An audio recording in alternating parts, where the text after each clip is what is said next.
네, 역삼동 디지털 유목민들이 모여 4차 산업혁명을 이야기합니다. 디톡스 시작합니다. 자, 오늘도 두루치기 양찬성 프로 오셨고 깊이치기 김태원 박사님 오셨습니다. 안녕하세요. 안녕하세요. 자, 오늘은 대세 중 대세 유튜브 얘기를 좀 해보겠습니다. 뭐 유튜브 얘기 하도 많이 해가지고 뭐 할 얘기가 있을까 싶긴 한데 네. 아니 요즘에는 인사가 네.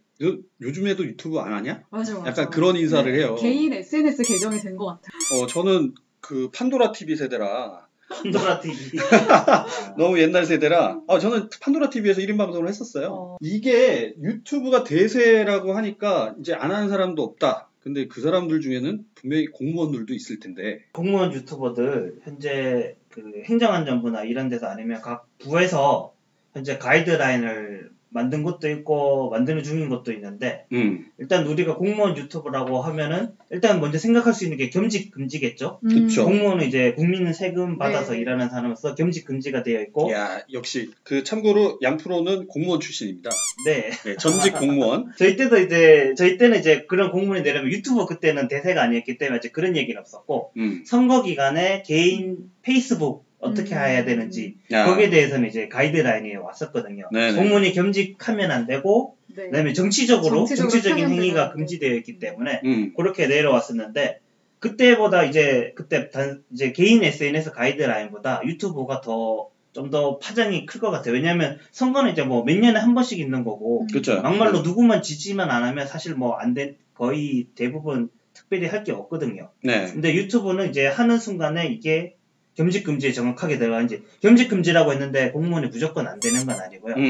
강의 활동, 목적으로도 안 하면 영리 목적도 그 중에서도 가능한 게 네. 있어요. 강의 활동, 그다음에 이제 이제 월간 잡지, 주간 잡지가 아닌 비정기적인 서적을 쓰는 행위. 그다음에 그 외에 뭐 좀 전에 말했던 이제 교수로서뿐만 아니라 아니면은 어디 강의를 나가서 뭐 공무원의 삶이든 아니면은 자기 기관에 대한 홍보 같은 것들 이런 것들은 가능하거든요. 오, 그렇군요. 우리 김 박사님은 유튜브 하시잖아요. 방송. 다른 제가 뭐 유튜브를 직접 하는 건 아니고 제가 친한 이제 박사님들이나 좀 약간 외교안보 전문가분들 중에서 박사님들은 박사님들끼리 방송을 하시는군요. 아니, 그런 이슈를 가지고 이제 좀 푸세요. 또 특히 지난해는 워낙 미국이랑 북한 이슈가 좀 많았기 때문에 이제 이렇게 하시는데 딱지도 받아보셨다면서요. 이게 뭐 노란 딱지. 네, 이게 약간 이거 어지간한 유튜버는 못 받는 딱지인데 그게 사실은 참 의문이었던 것 중에 하나가 저희가 막 엄청나게 파급력이 있는 그런 엄청난 규모의 구독자 수를 가지고 있는 것도 아닌데 몇 명이죠? 구독자가? 지금 한 6,000명 정도. 오, 6,000명. 아니 근데 요즘 저희 거기 가서 방송해야 되는 거 아닌가요? 잠깐만 이거 수익이 난다는 얘기인데 6,000명이면. 그래서 정치적인 이슈나 조금 외교안보도 사실상 좀 특정 정권들과 좀 이제 좀 호불호가 나뉘는 이슈들이 많다 보니까 일단 노란 딱지라는 게 그렇게 신고가 좀 들어오고 나면은 정확한 원인을 분석하기도 어렵고 이유를 찾아서 뭔가 해결하는 방법은 거의 찾기가 불가능하다고 하더라고요. 그러니까. 근데 그거에 반해서 차라리 조금 문화적인 컨텐츠나 오히려 이렇게 생활적인 모습들 좀 그런 예민한 이슈를 그러니까 좀 피하면 오히려 영리적인 부분에서도 좀 도움이 많이 되는 것 같아요. 우리 콘텐츠는 어떻습니까? 그 딱지 받아보신 입장에서 우리는 판단하신다면? IT 전반에 걸쳐서 굉장히 생활 밀착형 각종 이제 유용한 정보를 나누고 있는 거니까 오히려 정치 이런 이슈보다 훨씬 더 안전하게 좀 방송을 지속할 수 있지 않을까라고 생각을 합니다. 안 그래도 저희 대표님께서 우리 방송을 빨리 유튜브 영상으로 만들어라. 영상으로요? 네. 그래서 제가 그 두 사람은 카메라 들이대면 안 될 것 같습니다. 왜요? 굳을 것 같아서 안 될 것 같습니다. 워밍업을 조금만 더 하겠습니다.라고 말씀드렸는데. 오디오가 편안합니다. 새해 들어서 유튜브로 한번 넘어가 보도록 하겠습니다. 지금 아까 6,000명 구독자 말씀하셔가지고 그 공무원 얘기하면서 그 얘기했었잖아요. 아까 이제 영리활동이라는 게 소위 말해서 이제 돈 벌 수 있느냐. 그게 관건인데 유튜브 같은 경우에는 구독자 1,000명 그 다음에 시청시간 4,000시간. 4,000시간. 이걸 채우면 영리 활동을 할 수가 있는 거죠. 그렇죠. 기본적으로 수익이 발생하는. 구글 애들을 붙이니까 거기서 이제 구글 광고 수입이 들어오면 영리 활동이 되는 거겠죠. 근데 중요한 게 여기서 영리 활동을 할 수는 있는데 본인이 신청을 안 하면 못 해요. 맞아요. 그래서 그 가수 다비치의 강민경 씨가 자기는 그걸 신고해야 그러니까 신청해야 되는지 몰라서 엄청난 수익을 날렸다. 그 얘기까지 있었거든요. 그러면 이제 이게 간단해지는 게 그러면 공무원이 유튜브 방송을 하되 그럼 수익 신청을 안 하면 간단하게 해결되는 거 아닐까요? 네, 그래서 이제 교육부에서 가이드라인 계속 변하고 있긴 한데 나온 게 일단 교육 관련해서 유튜브 활동하는 것은 원칙적으로 허용. 대신 이제 학생들 초상권이나 이런 것들은 일일이 다 받아야 되고 당연한 얘기지만 뭐 근무 시간 자체는 안 되고. 교육부에서는 이미 교육 공무원들. 근데 이제 영리 활동 그 부분 대해서는 교육부도 아직 정확하게 만들지는 못했는데 아까 얘기했을 때 제가 하나 빼본 게 작곡 활동도 가능해요 공무원들도. 작곡 활동에서 뭐 교가를 만들든지 아니면 뭐 그러니까 저작권료를 받을 수 있다는 거죠. 그렇죠. 네. 근데 유튜브도 그러면 창작 활동이라고 볼 수 있는 여지가 있잖아요. 그렇죠. 근데 이게 뭐 법으로 딱 정해져 있는 게 아니고 기준이 좀 뭐예요? 네, 작곡이나 강연 이런 거는 법에도 이제 뭐 교육공무원법이든 관련 법이 더 있어. 이런 거는 신문물이거든요. 신문물. 근데 이제 유튜브는 법에 있을 가능성이 전혀 없잖아요. 당연히 없고 새로 만든다고 치면 어떻게 만들 거고 어떻게 적용실 것인지는 사실 굉장히 머리가 아픈 얘기입니다. 그래서 지금 정부가 또 굉장히 정부스럽게 또 방침을 내놨어요. 그래서 최근에 이런 각종 유튜브 활동 현황을 파악해서 이제 새로운 겸직 허가 기준을 만들겠다. 그래서 늦어도 굉장히 정부스럽게 방침을 내놨어요. 그래서 좀 기대가 되고 있는데 그 얘기 되게 좋은데요. 정부스러운 방침? 정부스러운 방침 때문에 그래서 뭐 이제 개인적으로 아는 공무원 유튜버 하시는 분들이 있는데 기본적으로는 일단은 신고 안 하겠다. 일단은 안 하겠다. 대신 그러면 몰래 하겠다니까 일단 영리 활동도 안 하고 유튜브는 하겠는데 기존에 올라온 거는 지우지는 못하고 새로 하는 거는 고민스럽다. 이런 말씀을 하시더라고요. 이게 유튜브가 은근히 다들 한다고 해서 하는데 상당히 좀 머리 아픈 문제가 많아요. 예를 들어서 뭐 음악을 하나 쓰더라도 그 음원도 저작권이 걸릴 수가 있고 화면에 뜨는 뭐 영상도 그렇고 사진도 그렇고 뭐 예를 들면 어디 가서 무슨 사진을 찍었는데 그 안에 사람들이 얼굴이 또 나올 수 있잖아요. 그런 부분들이 되게 예민해요. 그래서 사실은 또 너무 옛날 얘기지만 제가 그 판도라 TV 1인 방송할 때는 막 KBS 개그맨들 다 출연시켰거든요. 왜냐하면 그 친구들한테 야 이거 방송이야 라고 했지만 어디에 나온지를 모르기 때문에 초상권을 막 썼죠. 그 당시에는. 그런데 지금 다 유명해졌는데 다행히 판도라 TV가 요즘에 별로 이게 노출이 안 돼가지고 유튜브 같은 경우에는 원체 대세라 이게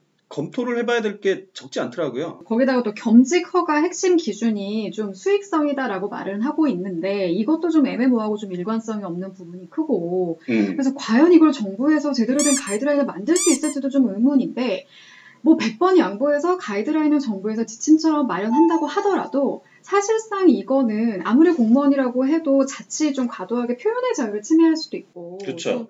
이 부분은 뭐 권고 정도는 가능하지만 지침으로 아예 이렇게 만드는 건 좀 무리한 게 아니냐라는 얘기가 그쵸? 전문가들 사이에서 많이 나오고 있어요. 우리가 얘기할 때 이제 유튜브로 1인 방송이라고 하잖아요. 개인 방송이나 마찬가지라는 건데 이 부분이 조금 그런 이게 사생활이냐 아니면 대외적으로 드러나는 활동이냐 이 부분도 좀 황당할 것 같아요. 그 개인 방송인데 개인이 하는 방송을 사람들이 보고 거기에 또 뭐 광고도 보고 해서 이제 광고를 본다는 것 자체는 이제 대가를 지불하는 거나 마찬가지니까 참 재밌죠. 제가 아는 영화 감독님 한 분이 불과 1, 2년 전쯤에 아프리카 TV나 유튜브 방송을 설명을 했더니 이해를 못 하시더라고요. 그냥 개인이 나와서 자기 얘기하고 있는데 거기다가 별풍선을 줘? 미쳤어? 누가 그런 짓을 해? 그렇죠. 심지어 감독님이, 영화 감독님이 그 말씀을 하실 정도였으니까 사실 지금 엄청나게 빠르게 발전을 하고 있는 거죠, 사실. 특히나 또 이제 행안부 관계자는 또 지금 뭐 인터뷰 나오는 거 보면 그렇게 말하더라고요. 뭐 정치 편향은 당연히 우리가 예상하고 있는 거지만 공무원의 품위를 훼손하거나 뭐 국가 정책에 반하는 활동을 허가할 수는 없다. 그렇죠. 한마디로 겸직 허가 기준에 무슨 뭐 국가 정책에 반하는지 막 이런 것까지 들어가는 건데 이런 식으로 만약에 바라보게 된다면 소위 말하는 공무원 유튜버 2030 세대들 같은 경우는 이제 한마디로 재미를 위해 했던 방송이 갑자기 보여주는 공익 광고의 그쵸. 이제 또 다른 버전으로 재미없어지겠다. 거 아닌가 이런 우려가 나와요. 그러니까 이게 그런 말씀하셨던 기준을 누가 이제 평가를 하고 누가 심사를 하느냐 그것도 참 문제인데 제가 항상 그 강조하는 바이지만 항상 이게 보면 영상물들 등급 심의를 하잖아요. 그래서 제가 항상 주장했던 거는 아니 심의위원들은 자기들은 다 보면서 네. 왜 우린 못 보게 하냐. 너무한 거 아니냐.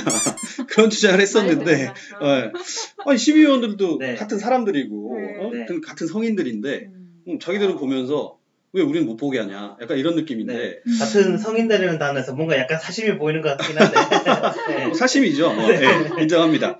네, 그런 부분에서 봤을 때, 그러면 공무원들의 그런 뭐 정치 편향성이나 뭐 이러저러한 것들을 또 누군가가 심사를 해야 될 텐데, 그건 또 누가 심사를 할지, 그 부분도 조금 애매한 부분이긴 하고요. 네. 그런 부분은 누가 정하든 간에 결국 제가 이제 현재 공무원들 유튜브를 하든 안 하든 몇몇 분들한테 여쭤봤을 때는 결국 뭐 누가 되든 간에 윗사람이 하는 거고 바로 위에 사람이 뭐라고 하면은 현실적으로 못 하는 건데 이러면은 가이드라인이 아니고 그냥 다 하지 말라는 얘기 같은데 이게 21세기에 맞는 기준인지는 모르겠다라고 조금 회의적으로 그렇게 생각을 많이 하시더라고요. 규제가 되는 건 한순간이니까. 순간 나오자마자 그렇게 될 것 같은데 어쨌든 관여를 하겠다는 거니까. 그리고 약간 공익성이라는 개념을 어디서 어디까지 적용해야 되는지도 참 좀 답답한. 그러게요. 공익성. 참 애매모호하고 상당히 또 정부스러운 표현이 아닐까. 어디 등록해야 되겠다. 정부스러운 거 오늘 괜찮은데. 들은 바 중에 방송국 놈들 이후로 가장 신선한 표현입니다. 네. 자, 그러면 이렇게 유튜브가 그 화제가 되는 게 사실은 이게 돈이 관련돼 있죠. 엄청난 수익을 벌어들이는 유튜버들이 있기 마련인데 고수익 올리는 사람들 순위를 보면 애들이 많아요. 꼬맹이들이. 이게 유튜버가 굉장히 인구에 회자됐던 이유 중에 하나가 어른이 돈을 많이 벌면은 그러려니 하는 약간 그런 게 있는데 뭐 가장 최근에 올해 한 봄인가 여름쯤이었죠. 이제 보람TV로 유명한 이보람 양이 가족회사가 논현동에 95억짜리 빌딩을 샀다. 여기서 뒤집어지는 거죠. 저도 이제 그 친구 어린 건 알았는데 몇 살인지 정확히 몰랐는데 확인을 해보니 이제 만 6세라고 나오더라고요. 만 6세면 아직 유치원, 아직 초등학교를 못 가잖아요. 못 갔죠. 아직 입학도 못 했는데. 제도권 교육을 못 받는 아이죠. 그렇죠. 그런데 95억 원을 벌었다. 내가 6살 때 우리 뭐 PD나 박사들은 뭐 하셨죠? 저는 6살 때 그냥 기억도 없거든요. 제가 뭘 했는지. 5천만 원. 박수 받으셔야 되는. 네. 그게 얼마나 충격적이었는지 이제 MBC 노조에서는 성명을 내면서 보람튜브의 광고 수익이 MBC 광고 수익보다 더 많다. 우리가 아까 말한 방송국 놈들이라고 했는데 방송국 놈들에게 미래가 있느냐 이렇게 했는데 딱히 사람들이 반박을 못 하더라고요. 그것도 저는 얼핏 본 것 같은데 어떤 대학생이었던 것 같아요. 대학원생에서 대학생이 굉장히 조금 슬픈 이제 편지를 그러니까 편지였나 뭐 어디다가 글을 올렸는데 이제 본인의 이제 어떻게 보면 기초생활 겨우 하고 있는 힘들게 살고 있는 평범한 그런 20대 대학생이 바라본 이런 키즈 유튜버들에 대한 너무 고소득이나 이제 이런 거에 있어서 좀 상대적인 박탈감을 느끼는 그런 글도 좀 같이 좀 잠깐 화제가 됐던 것 같아요. 그렇죠. 이게 사실은 이제 들어가는 노력이 얼마나 있느냐는 뭐 판단하기 나름이겠지만 사실 좀 쉽게 보는 것 같은 느낌을 지울 수는 없어요. 느낌적인 느낌이 좀 그렇죠. 뭐 아까 얘기한 대로 어른이 100을 보면 야 정말 잘한다 아니면 많이 번다 부럽다 이 정도인데 애가 그렇게 번다고 하니까 이게 사촌이 다른 사람의 배가 아픈 정도가 아니라 정부도 나서고 너도 나서고 직장이 양대 거짓말로 회사 그만둬야 되는데 유튜브 해야 되는데 이렇게 갑자기 다들 한순간에 그러지 않아도 우리 요즘 사회적으로 전반적으로 다 우울한데 좀 방향을 순간에 이렇게 상실한 느낌인 거죠. 이제 나 제대로 가고 있는 거야? 뭔가 나 열심히 사는 게 중요한 게 아니라 이거는 뭐 내가 좀 감을 잘못 잡고 있는 거 아닌가 막 이런저런 생각이 좀 복합적인 이슈 같아요. 저희가 이제 우리 방송이 이제 팟캐스트 이런 데서 이제 구독자가 한 500명 정도 되는데요. 제가 한번 경고를 했지만 우리가 이렇게 하다가 어느 순간 우리가 이게 뭐 하는 짓인가 수익이 지금 한 5,000원 됐거든요. 한 달 사이. 그래도 수익이 났네. 한 달 사이 5,000원 정도의 수익이 났는데 이게 뭐 하는 짓인가 하는 순간이 어느 순간 올 거라고 제가 예언을 했었는데 그런 걸 겪는 사람들이 상당히 많다는 거죠, 지금 보면. 현타라고 하죠. 뭐 현자타임이라고 해서 아까 그 김 박사가 말씀하신 것들 아마 제 기억으로는 서울대인가 연세대 대나무 숲이었어요. 대숲이었는데 예전 같으면 이제 서울대 연대 들어갔다고 하면은 뭐 인생이 완전 성공까지는 아니라도 누구보다 이제 밝고 20대 20살로는 밝은 세상이었는데 스카이 나와서 어차피 나중 가면 흔히 뭐 농담만 진담만으로 어차피 닭튀길 거면은 차라리 어렸을 때 유튜버 했으면은 닭을 튀기는 게 아니라 뭐 닭을 뭐 100치킨을 먹고도 남았을 등록금 텐데. 모아서 차라리 네. 작업을 진작했다. 그 부분에 있어서 이제 많은 그런 파장이 있었어요. 이분은 6살, 이거 아직 뭐 학교도 못 들어가는데 네. 저희 3명은 다 그래도 인서울 학교 나왔잖아요. 그렇죠. 근데 광고 수익 5,000원. 광고 수익 5,000원. 이런 데서 현타를 받으면 안 됩니다. 우리 맞습니다. 방송을 꾸준히 열심히 해야 된다는 걸 새기면서. 근데 이게 어린이 이제 키즈 유튜버들이 수익을 많이 내고 이런 건 다 좋은데 그때 말로 애 갖고 장사한다. 네. 약간 이런 시각도 사실 있잖아요. 그래서 이제 논란이 됐었던 게 어떤 그 어린 아이들이 뭐 3kg 문어 먹방이었죠. 문어 자기 아이 몸체만한 커다란 문어를 가지고 먹방을 하는데 아이들이 보통 해산물을 보통은 안 좋아하는 많이 좋아하지 않죠. 그렇죠. 네. 그거를 누가 먹었냐? 본인이 먹고 싶어서 먹었을까라고 하면은 뭐 한 초등학교 고학년만 되더라도 본인이 먹고 싶은 게 확실하지만 그렇죠. 어린 나이 이게 먹고 싶어서 먹은 건지 그게 뭔지도 잘 모르는 거예요. 유튜버라서 먹은 건지 본인은 거지. 먹고 싶다고 얘기를 했는데 그게 부모님이 주입을 한 건지 음. 그런 부분에 있어서 논란이 있었죠. 그러면 아동 들어갈 수가 있는데 왜냐하면 아동들은 아직은 뭔가를 판단하는 데 있어서 본인들이 한 뭔가 선택을 할 수 있다라기보다는 주위에 부모님이든 혹은 뭐 그걸 그쵸. 같이 보시는 분들이 이제 얘기하면 그냥 따라가는 경향이 있다 보니까 이게 조금 이렇게 더 극단적으로 가다 보면 자칫 오히려 좀 아동들을 너무 이렇게 뭐 학대에 비슷하게 가는 전초전이 될 수도 있을까봐 이제 염려를 하는 거죠. 네. 그렇죠. 이게 애들이 뭔가를 그러니까 이 방송들이 애들이 내가 방송을 할래라고 해서 방송하는 케이스는 그렇게 많지 않을 것 같아요. 사실 네. 사실 저희는 3명 다 미혼이기 때문에 이게 애가 없어서 모르겠지만 네. 사실 주변에서 저한테 이제 뭐 아이돌 양성하는 학원이나 이런 거 소개를 해달라는 케이스가 많거든요. 친구들이. 그러면은 애들이 그걸 노후 대책이라 그래요. 노후 대책. 자식 중에 하나가 아이돌로 떴다. 네. 그러면 이제 뭐 중소기업 하나 하는 것보다 낫거든. 근데 뭐 농담반 진담반 뭐 그럴 수 있다라고 생각하는데 이제 그게 너무 사회의 당연한 현상이 될까봐. 그렇죠. 그래서 저도 친구들을 말려요. 뭐 유튜브도 그렇고 아니면 연예인도 그렇고 사실 되게 힘들잖아요. 뭘 해도. 네. 저도 이렇게 제 주위에서 아이를 키우는 이제 친구들이나 지인들을 보면 이제 그 아이들의 숨겨진 재능을 개발을 시켜주는 것도 부모의 역할이고 의무잖아요. 그러니까 그쵸. 그 노력과 또 그거를 또 자칫 이렇게 놓치면 또 아이의 소질을 개발을 못 시켜준 거니까 또 직무유기가 될 수 있잖아요. 그렇죠. 그래서 그러면 안 되는데 이것도 아이는 특별히 생각이 없었는데 오히려 부모의 강압과 또 지나친 과한 권유로 이게 또 잘못 흘러가도 안 되고 그 경계도 역시나 어렵다고 하더라고요.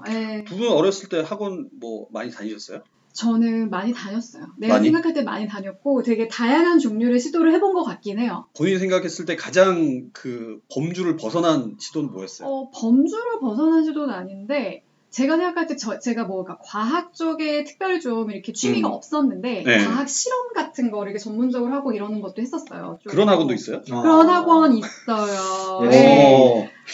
거대 유튜버는 좀 아니, 예를 들어서 4,000명? 글짓기, 미술 이런 게 조금 더 일반적이었다면 그런 것도 조금 특별했던 것 같고 그래서 제가 생각할 때는 뭐 다양한 장르를 어렸을 때 접해보는 건 되게 좋은 것 같아요. 근데 이제 이런 유튜버들이 자칫 그 나이 때 이제 경험해야 되는 경험치의 스펙트럼이 넓은데 그 방송에만 너무 자칫 매몰되는 결과를 초래하면 그거는 대한민국의 미래를 위해서 안 좋은 거죠. 그렇죠. 예.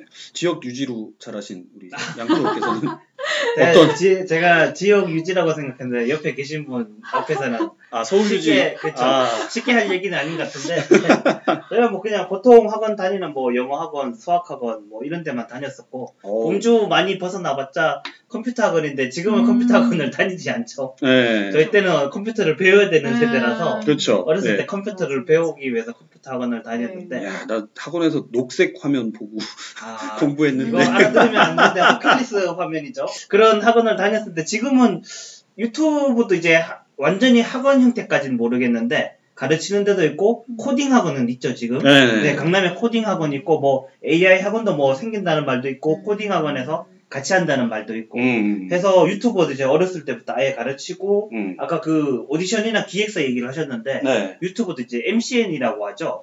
해서 키즈 유튜버만 전문적으로 다루는 MCN도 있고 당연히 거기 들어가려면 오디션을 보는 경우도 있고 어느 정도 규모가 있으면 서로 계약을 맺어서 뭐 5대5 됐든 6대4가 됐든 이런 식으로 하는 경우가 많이 있죠. 네네네. 어른들의 전유물이라고 생각했던 그런 에이전시나 뭔가 이런 생산 활동을 갖다가 이제 아이들이 주체가 돼서 이제 경험을 하는 거니까 그거는 좀 지켜봐야 될 것 같아요. 뭐 어떤 게 옳다 그르다 모르겠지만 사실 이게 예전에는 아이돌이라는 게 사실 없었잖아요. 그냥 뭐 아역 연기자나 뭐 소녀 가수 정도, 그 정도였는데 이제 미성년인 아이돌이 너무 많아지니까 이제 아이돌들이 또 연기도 하고 하다 보니 규제도 많아졌잖아요. 그러니까 뭐 몇 시 이후에는 뭐 밤 10시 하면 안 되고 뭐 이런 것들이 생겼는데 아마 유튜브도 약간 그런 쪽으로 키즈 유튜버들을 좀 보호하는 정책들이 나올 것 같긴 해요. 네, 그 정책 지금 나왔다고 하나 할 수 있는 게 키즈 유튜버가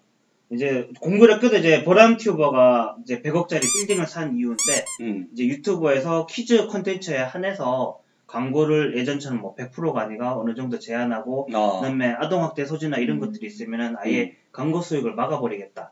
이렇게 정책 변화를 예고했고 아마 지금 적용이 될 거예요. 그리고 딱지 붙이겠네. 아동 유튜브 아니고 전체 다른 유튜브들도 기존에는 뭐 1만 구독자, 10만 구독자, 100만 구독자 되면은 뭐 현금성으로 아니면은 현물로 주겠다. 이런 이벤트를 많이 했었는데 이제 약간의 변경돼가지고 변경이 됐죠. 이번 달 10일부터인가요? 변경이 돼서 그런 현금성 이벤트를 하지를 못해요. 그래서 이게 너무 과열되거나 아니면 어떤 불법 소지가 생기든지 하여튼 이런 것들을 근본적으로 막기 위해서 유튜브에서 정책을 그렇게 약간을 변화해가지고 키즈 유튜버, 성인 유튜버 가리지 않고 과거처럼 10만 유튜브 되면은 뭐 10만 원 쏜다 아니면 뭐 직접 찾아간다 이런 것들이 현재는 다 막혀 있는 상태죠. 네, 이런 게 뭐 규제나 이런 것들이 정비되는 게 당연히 가장 중요하지만 이게 된 다음에도 이거 유튜브를 이미 하고 계신 분들도 많고 앞으로도 진입하려고 고민하는 분들은 더 많고 이제 모두의 공통 관심사가 된 거잖아요. 이게 잘 알려지고 잘 안내가 돼야 되는 게 저는 무엇보다 중요하다고 생각을 하는데 늘 나오는 게 이런 각종 방침과 뭐 가이드라인이 있어도 이거를 잘 공유도 생각보단 잘 안 되는 것 같아서 맞아요. 제 주위에서 이미 유튜브 채널을 운영을 하고 계신 분들도 모르는 게 너무 많으세요. 서로들 그래서 우연히 사석에서 이렇게 얘기를 하다 보면 그게 그런 뜻이야? 뭐 그런 기능이 있어? 그럼 내가 뭐 그렇게 아까 말씀하셨던 것처럼 뭐 신청을 해야지만 내가 받을 수 있는 거야? 이런 게 뭐 어디 들어가서 매뉴얼로 뭐 다운로드를 받을 수 있는 게 아니다 보니까 이게 좀 다 같이 잘 공유가 되는 것도 무엇보다 좀 중요하죠. 맞아요. 이게 미국계 그 SNS 회사들의 약간 특징인 것 같은데 특징이죠. 내부 방침에 따라 어떻게 합니다라고 얘기는 하는데 내부 방침을 알려주진 않아요. 아무도 알 수가 없어. 저 그 얘기도 들었어요. 페이스북 코리아 사람들도 페이스북 정책을 모른다고 그런 얘기까지 들었는데 뭐 그건 약간 비약도 있겠지만 어쨌든 유튜브가 대세인 만큼 유튜브로 인해서 좀 생기는 안 좋은 현상들은 좀 자체적으로 정화가 되는 쪽으로 발전해야 되지 않을까 싶습니다. 맞습니다. 네, 오늘 디톡스는 여기까지 하겠습니다. 감사합니다.